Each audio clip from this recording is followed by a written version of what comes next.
Summer solstice ಮತ್ತು winter solstice ಅಂತ ಹೇಳಿ. ಸಾಲ್ ಅಂದರೆ ಸೂರ್ಯ, ಸ್ಟಿಟ್ ಅಂತಂದರೆ ನಿಲ್ಲು, ಸ್ವಲ್ಪ ತಿರುಗು ಅಂತ ಅರ್ಥ. ವಿಂಟರ್ ಸಾಲ್ಸ್ಟೈಸ್ ಡಿಸೆಂಬರ್ 21 ಅಥವಾ 22ಕ್ಕೆ ಆಗ್ತದೆ. ಅವತ್ತು ದಿನ ಭಾಳ ಚಿಕ್ಕದಿರ್ತದೆ. ಆ್ಯಂಡ್ ಸಮ್ಮರ್ ಸಾಲ್ಸ್ಟೈಸ್ ಏನಂದರೆ ಜೂನ್ 20 ಅಥವಾ 21ನೇ ತಾರೀಕಿಗೆ ಆಗ್ತದೆ. ಅವತ್ತಿನ ದಿವಸ ದಿನ ಭಾಳ ದೊಡ್ಡದಿರ್ತದೆ. ಅದೇ ರೀತಿ ಇವತ್ತು ಸಂಕ್ರಮಣ ಅಂತಂದರೆ ಸಮ್, ಕ್ರಮ ಮತ್ತು ಅಣ.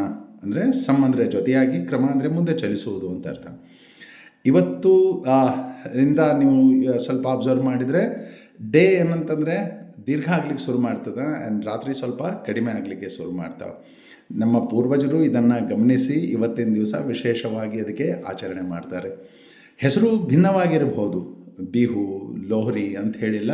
ಆದರೆ ಒಂದು ವಿಶೇಷ ಏನಂತಂದರೆ ಈ ಹಬ್ಬವನ್ನು ಭಾರತದಾದ್ಯಂತ ಆಚರಣೆ ಮಾಡಲಾಗ್ತದೆ.